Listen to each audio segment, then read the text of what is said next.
My evil mother-in-law called me a trophy wife at her wedding anniversary and said cruel things about my miscarriage.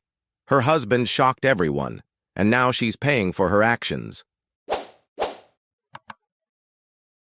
My husband Mark and I have been together for almost 8 years. We're happily married, but there are constant conflicts in our relationship with his parents. Unfortunately, my mother-in-law disliked me from the very beginning. Phil, my father-in-law, was a kind man, but he always let his wife take the lead and preferred to stay out of things. Mark grew up in a wealthier family than mine, and my mother-in-law always saw that as a reason to look down on me. From the start, she made it clear that my middle-class background was somehow wrong. She made remarks about my appearance, my clothes, or my shoes. I used to be confident in my fashion choices and always tried to dress appropriately, no matter who I was meeting. But that wasn't enough. Because of her constant comments, I started buying expensive clothes just to wear when meeting her so she wouldn't look down on me. One day, I wore a white shirt she had seen me in a month before, and she immediately pointed out that I wear the same clothes multiple times, adding that wealthy people don't do that. She said with disdain that I should be ashamed. My husband tried to stop her, but she purposely made these comments in front of everyone to humiliate me. She even forced me to go shopping with her and bought me clothes I didn't even like. Still, I accepted her gifts with genuine gratitude. I always tried to build a relationship with her, believing she would eventually accept me. But the situation worsened, and it became clear her generosity came with conditions. Less than a year into dating Mark, I landed a great job that significantly improved my lifestyle. Mark was thrilled for me. But when my mother-in-law found out, she was clearly unhappy. She started calling and texting, demanding to know exactly how much I earned, saying that women in their family should always earn less than men. I was offended and pointed out that I would likely out-earn Mark in the long term since I work in the highly profitable pharmaceutical industry. Then she insisted I could work in that field before the wedding, but after marriage, I would have to quit so that other family members wouldn't say Mark couldn't provide for his family. That conversation made me laugh. This wasn't the 1950s, and Mark never had a problem with my job or income. I decided to talk to Mark directly and told him that his mother made me uncomfortable. He was furious that she had been calling and messaging me about this. I don't know what he said to her, but soon after, my mother-in-law called me screaming and crying. She accused me of trying to turn her son against her and called me the devil incarnate. She said she would never let Mark marry someone like me and that I needed to leave him. I ended the call and blocked her number, as her toxic behavior was exhausting me.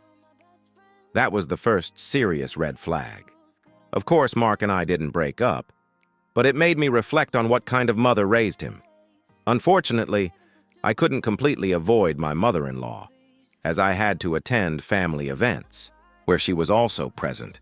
She completely ignored me, pretending I didn't exist. For example, at Mark's cousin's birthday, everyone greeted both of us, but she ran to hug Mark and asked how his day was.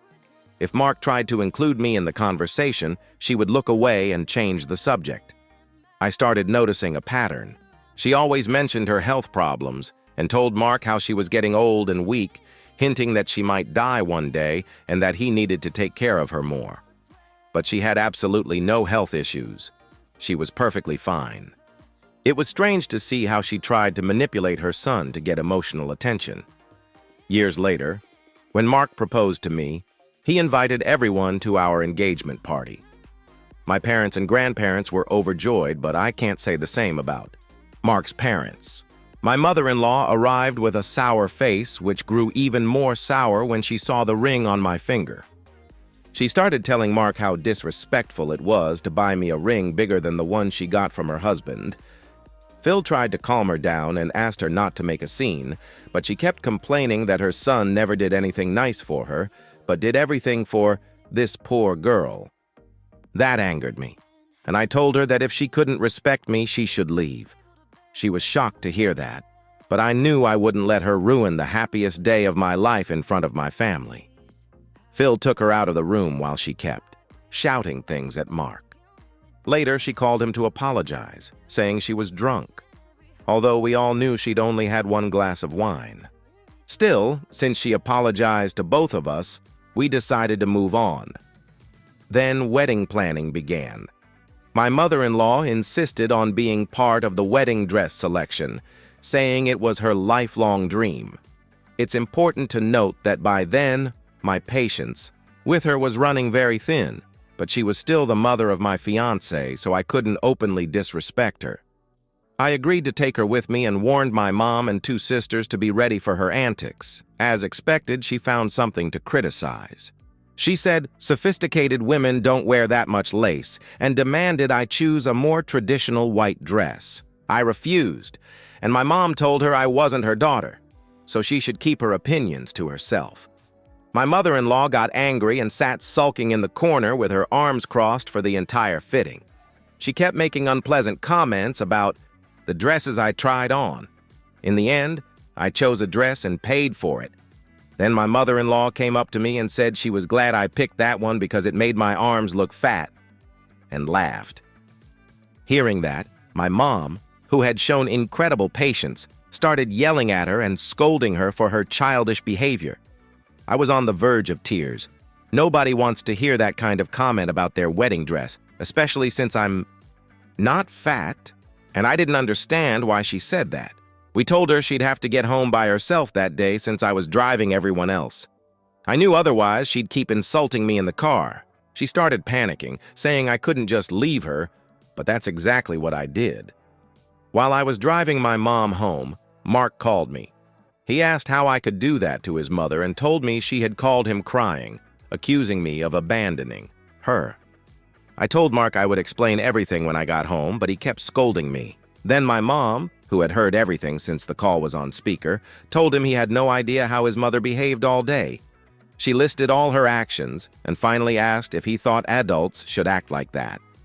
Mark was clearly ashamed because he didn't know the whole story. His mother hadn't told him the truth. Later, when Mark got home, he apologized again. He said he panicked, thinking his elderly mom was left alone, and that's why he reacted that way. I told him I would never have done that if she hadn't behaved horribly the entire day. He hugged me and said he'd understand if I wanted to. Take her off the wedding guest list. At that moment, that was exactly what I wanted more than anything. But I was afraid Phil wouldn't come either, as his wife wouldn't allow it if she wasn't invited. I couldn't let my husband's parents be absent from our wedding. It would have been cruel. We decided to talk to Phil before the wedding, and told him that if his wife misbehaved, he'd have to take her out. He understood and assured us he knew what we were going through. I felt sorry for poor Phil. He had to deal with her 24/7. At the wedding, my mother-in-law behaved surprisingly well. She kept bragging about how grand our ceremony was, as if she'd paid for anything. In reality, everything was paid for from our joint wedding fund. But Mark's family, seeing his wealthy background and her habit of exaggerating, assumed she and Phil might have paid for it. However, during the wedding toast, Phil made it clear that they hadn't paid a cent and that it was all thanks to our efforts. He also said how proud he was to have such a smart daughter-in-law and couldn't have imagined his son finding someone like me. Later, guests congratulated us, surprised. We had handled all the expenses ourselves. My mother-in-law's face grew darker and darker, and she was clearly angry at Phil. During the father-daughter dance, I danced with my dad to applause from the guests. Mark was about to take over when my mother-in-law ran up and declared she had to be the first woman to dance with her baby boy. Mark agreed, and they danced. Later during the wedding, she came up to me to congratulate me. I politely smiled, and she suddenly said, "I was wrong. I think in this dress your arms don't look that fat." Then she walked away as if nothing had happened. That really made me angry, but I didn't want her jabs to ruin my beautiful day. Everyone had a great time. We danced late into the night and maybe even drank too much. The next day, I had a few messages from my mother-in-law. Imagine my shock when I read that she claimed I had embarrassed her throughout the entire wedding and that I needed to try harder if I was going to be part of her family. I had a slight headache after the celebration, but clearly remembered everything that happened, so I called my parents to ask if I had done anything shameful. They assured me I hadn't, that I behaved perfectly, and everyone had a great time. Later, when Mark woke up, I showed him all the messages. He told me just to ignore them. That made me suspicious, so I asked him what exactly his mother meant. Then Mark admitted that she had come up to him several times during the night saying I was having too much fun. If I danced with my cousins, she would call me promiscuous and say that Mark needed to control me now that I was married. Mark told this in a joking way, adding that he ignored her comments and that I should do the same. However, I was offended. How could she imply something like that when I was just dancing with my relatives at my own wedding? She had no right to speak about me like that. I wanted to confront her immediately, but Mark and I were about to go on our honeymoon, so I postponed the issue. Our honeymoon was wonderful. We had a great time. On the day we returned, my mother-in-law called me, sweetly asking how everything had gone. That was strange, because she almost never calls me. I told her I didn't like what she said to Mark on our wedding day. She quickly brushed it off, claiming she didn't mean anything bad. Then she started asking about the details of our honeymoon, constantly hinting at whether we had enough alone time. I asked her to speak directly because I believed our honeymoon was none of her business. Then my mother-in-law said she just wanted to know if I was planning to become a mother anytime soon. I almost felt sick from her words, for two reasons. First, I had just gotten married, less than a week ago, and she already expected me to become a breeding mare for her dream of becoming a grandmother. Second, Mark and I didn't want children, yet. We had discussed this long before our relationship got serious, and our opinion hadn't changed. I stayed silent as she continued insisting that I needed to get pregnant as soon as possible because my biological clock was ticking, and now was the best time to have children. It was so uncomfortable to listen to her reasoning that I could barely hold it together. Then she went even further and said that we needed to stop using contraception. That was a completely unacceptable statement. I immediately stopped her and said I wasn't going to continue the conversation. When I told Mark, he was furious. He immediately called her to tell her exactly what he thought of her and honestly admitted that we weren't planning to have children yet. Her reaction was predictable. She started yelling and acting as if we had killed her dog. She threatened that if he didn't give her a grandchild, she wouldn't leave him anything in her will. Mark laughed and reminded her that she didn't have any assets anyway, as she and Phil had a prenuptial agreement and she couldn't leave anything even if she wanted to. Then my mother-in-law yelled at me, blaming me for everything. She declared that my only duty as a woman was to give my husband a child, and I couldn't even manage that. She began using words like useless, which was extremely painful to hear. Mark asked her to stop, but she kept insulting me, saying we had destroyed her lifelong dream and asking why we even got married if we didn't want kids. After that, Mark finally put his foot down. He told her he'd had enough and that she needed to shut up. He made it clear he wouldn't allow her to speak about me like that anymore, and that after all these years of her humiliations, he was done. She tried to defend herself, but Mark said he was cutting off all contact with her and that she was no longer welcome in our home or our lives. He warned her that if she ever showed up uninvited, we'd call the police and humiliate her in front of the neighbors, knowing how much she cared about public opinion and her reputation. Since then, we've kept our word and completely cut off contact with her. Phil tried to intervene once, but after talking to Mark and learning the full truth, he supported our decision. Over time, my parents and Phil met frequently, but we never invited the mother-in-law again. Thankfully, she respected our rules and boundaries. In December of last year, I accidentally got pregnant. We were shocked because we hadn't planned it. But at the same time, we were in a good place in life and decided we could handle it. When everyone found out, we started receiving congratulations. My mother-in-law sent a bouquet of flowers and a note with an apology, saying she had reflected on her behavior and had changed after years of therapy. I didn't respond because I still doubted her sincerity. However, 2 months into the pregnancy, I had a miscarriage. It happened at night, and I froze when I saw the blood. I woke Mark up in tears, and he immediately took me to the nearest hospital. There we received the bad news. It was very hard because, even though we hadn't planned the pregnancy, we had already grown to love that baby and would have done anything for them.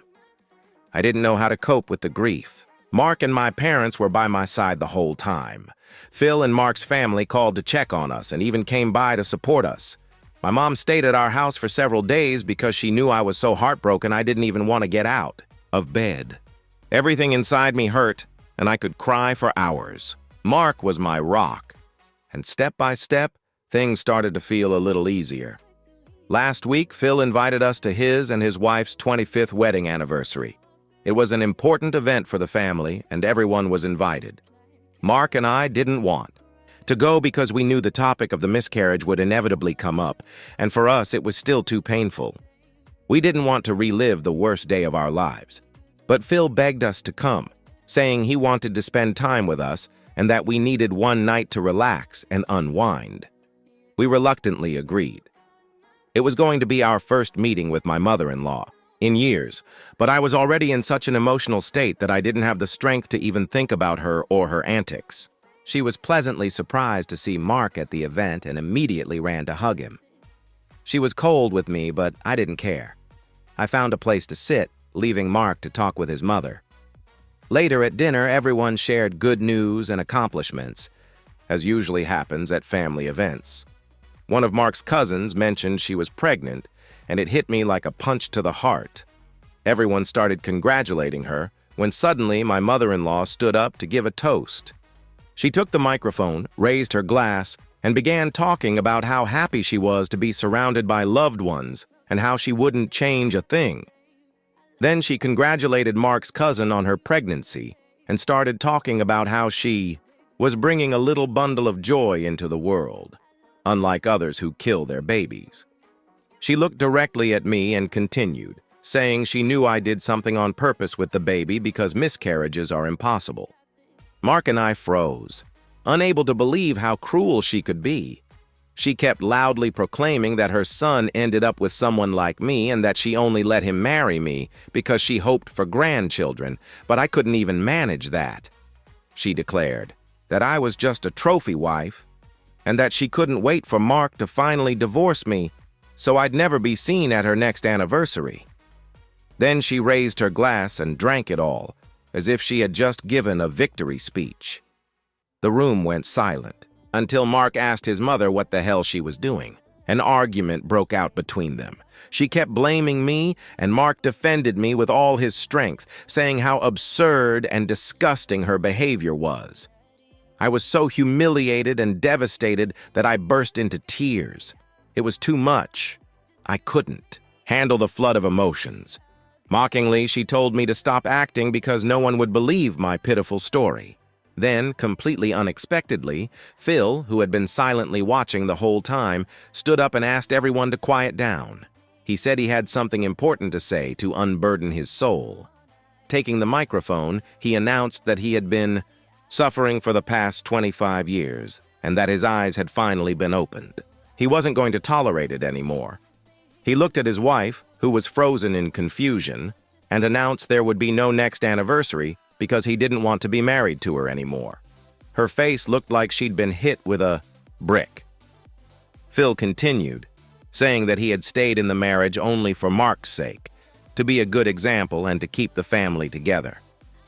But watching her behavior over the years and how she kept hurting people, he realized he was too old to keep enduring it. My mother-in-law was shocked. Phil told the guests to enjoy their meals and said he was going out for a drink. He took off his jacket and tie and left the party. My mother-in-law screamed at him to come back, but he ignored her.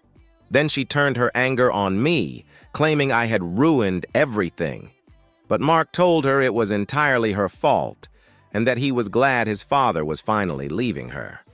Those words must have really hurt her because she went silent and told everyone she was leaving too.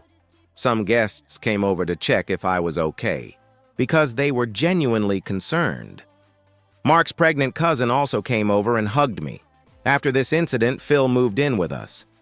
He refused to go back home, even though my mother-in-law kept calling him 100 times a day. He told us he was planning to see a divorce lawyer. I feel awful because I can't help but wonder if this really is all my fault. Am I to blame for Phil? Divorcing my husband's mother, update. 1. I didn't expect my post to get such a big response when I shared it. So many people shared their stories about toxic mothers-in-law. It's shocking. I can't understand how parents can act this way. Also, please don't blame my husband. He defended me the best he could. It's not easy to deal with a controlling, toxic mother. I was lucky to grow up in a loving family. He wasn't. Clearly, he grew up thinking this behavior was normal, but he did everything to protect me. And finally, I want to thank everyone who shared their stories about miscarriage. I sincerely sympathize with every woman who's been through it. It's hard for me to admit this, but I feel a huge sense of guilt, as if it was my duty to protect my baby. I did everything I could, but I still feel like I failed, even though it wasn't my fault. You're right. I need to see a therapist. I'm also going to join forums where other moms share their experiences dealing with this tragedy to get support and understanding.